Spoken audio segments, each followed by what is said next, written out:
This is Raven Dana, and thanks for tuning in to Walking Between the Worlds. It's the new moon today, March 18th. We are just over with eclipse season. We are having a new moon in Pisces, and I just want to chat a little bit about the turning of the year energetically. We're moving towards spring. We're moving into Aries season, the first sign of the zodiac. We're moving toward, at least in this hemisphere, the planting of seeds, the new beginnings, the life sprouting from the ground as the warmth of the sun returns and the winter retreats. So this is a great time of year to cut away things that aren't working, to turn over the ground and to make a place to plant those new seeds, the new directions, the new things that you want to have in your life. So I'm going to leave you with a couple of thoughts today, things that you might want to spend the next 2 weeks not just contemplating, but taking action on. This is an invitation. This time, this new moon, is an invitation to stop putting up with things, to stop making yourself small, to stop tolerating, to stop dumbing things down, to give yourself an opportunity to actually allow yourself to feel your own value and worth. And more than that, to cut away those things that you're doing or those people in your life, those energies that are draining you, the energies that are taking your life force away. In other words, if you're spending a lot of time doing something that's really not giving you anything back, this is the time to reassess it, change it, or quit it. And the same is true with people. You might have some work relationships or some personal relationships that you've noticed when you stop to think about we'll call it the exchange rate, the energy exchange rate. If you're the one that's being and doing and putting in the effort and energy, and you're not getting back what you want or need, if your relationships are not reciprocal, then it's time to cut the people loose. And you don't have to be mean about it, but you do need to step up and have the conversation and then walk away. And the conversation simply is about you owning responsibility for your own experience. So you don't have to blame anybody. You don't have to make them wrong. It is, however, about saying, listen, I think we're on different pages here in the way we relate to each other. I'm really not satisfied with how things are. I'm not asking you to be different. I'm not asking you to change. I'm just letting you know that I'm going to spend some of my time elsewhere from now on. And then do it, right? And if that means the person doesn't like what you're saying, or they put up a stink, or they go ballistic, which probably won't happen, but it could. If that's the way it goes, that's fine, because that means they're not really engaged with you on a healthy level anyway. So let those people go. Let them walk, or you invite them to walk. Maybe it's somebody that you're working with that's not pulling their weight, or maybe it's somebody higher up in the company that's you're putting out a tremendous amount of effort, but you're not getting anything back, or you're not getting recognition, or you're not getting what you need. So those are hard conversations, but ones that are necessary. I want you to think about it this way. Life is short. Have the experiences you want to have. Choose the experiences. Don't let yourself be a victim of circumstance. Don't let yourself any longer be a victim of the energy drain that comes from doing what you don't want to do, from settling, or from being around people that used to be one way, but now they're another way, and they're not pleasant to be around, and they're not engaged in a way that's balanced and healthy with you.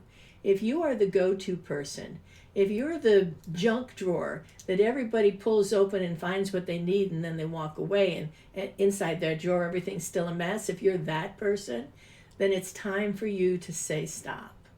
It's time to walk away from those people who would take your time and effort and energy without considering the cost to you, without considering that now maybe you're tired or you're drained or you could use a pat on the back, or you would love for somebody to stop by and bring you dinner. So if you are engaged with people that are primarily relating to you like this is a one-way street and it's not working for you, this is the time. The time is now. The time is always now, but more so than ever, we're being given an opportunity by what's happening around us, by the new moon and the changing of the planets and things that are happening right now. We're being given an opportunity to move forward, even though for many of us it might feel a little confusing, or it might feel a little, I'm not sure where I'm headed, but I am sure that I don't like where I am. And that's really all you need to know.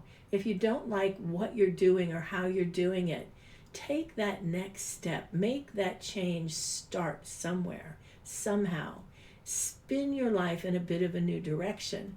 Let the river carry you downstream a bit and see where else you land.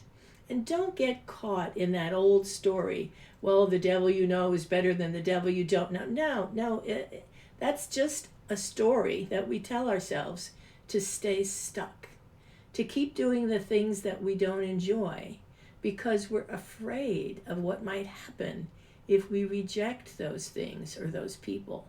So I'm here to tell you this today. The universe has your back. When you act out of an authentic desire to have a different set of experiences, a more balanced way of living, a more relatable way of being with other people, the universe has your back. If some relationships go, new ones will come. If you let go of your job, I don't know that that's where you're headed, but if you let go of your job, a new one will come. If you let go of someone who works for you, someone else will arrive.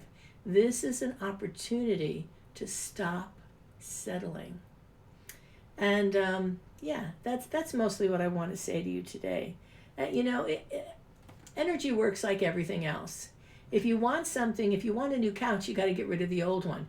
You're not going to put the new couch on top of the old one in the living room. So, most of the time, we go out and find the couch we want. We find what we want to have happen. We get rid of the old one, get it out of the way, energetically move it on, and then there's space for the new one. Well, this is no different. You can't create a new life while you're holding on to the energies of the old one. It doesn't work that way. Life doesn't work that way.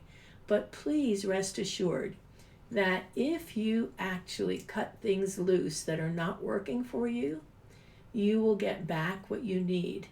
It might not be the same day, but hey, I've heard lots of stories about people changing things in their lives that they were afraid to change, but knew they didn't like the results and knew they were settling. And as soon as that change occurred, within a day or two, something much better came along, almost magically, to fill that void. So, when I was in college, when we were out of money, and I was in college, we had this thought that we had Mr. Vacuum, right? Mr. Vacuum. And so, in other words, we would create a vacuum, and then the vacuum would be filled. So instead of hoarding our pennies, we would gather our money together and go out to a restaurant and have a great meal. We would spend the last of our money to engage Mr. Vacuum in the process of bringing more money through. And you know what? It always worked. Either somebody's parents sent money, or somebody got a job, or somebody got a little side gig. I mean, we all pretty much, when any of us had money, we all had money. But the idea of Mr. Vacuum is a really good one. It works. So create that vacuum, create that void, create that space where you want the new thing to be, and then let the universe do her job, because that's what she does. Okay, I'm reminding you, the equinox is coming. We're a couple of days away, so I'll tune in and do a little chat on the equinox, and we'll talk some about how to celebrate the equinox in a way that might give you a little new twist, a little new spin on things that I think you'll enjoy. And I'm also reminding you that there is a class that's going to be coming up. It will be coming in the middle of April. It is about music, and I'm having such a fascinating time doing the background work on this class. And I'm also going to say this. Here's something that I don't usually say. I put in a lot of time and effort and energy into researching, creating, and building classes that I imagine wouldn't just be interesting, but would really give tremendous value to the people who see it. So I'm asking you specifically, sign up for this class. Don't just let it hang in the wind. I know that usually I put up these classes and I post them to YouTube and you can just watch them when you want. But I'm also reminding you that when you sign up for the class, then you get notes for that class, and you also get you get links and things that lead you to deeper information into the subject. Well, with this class, I'm going to tell you it is imperative, because you'll be getting links to songs and music and things to listen to that will blow you away when you understand what's happening in the background. So again, this is something that I have been putting up with, not asking for what I want. And so I'm asking, if you're listening to this, I would like you to sign up for that class when it comes along and pass it along to another person or two, especially if you happen to know a musician or someone who just loves music. All right, that's enough of that. And thank you so much for tuning in to me today. This is Raven Dana, walking between the worlds, and I'll see you soon. I'll be tuning in for an equinox meditation and a little chat on things you can do to create balance in your life. Until then, have a great day. Bye now.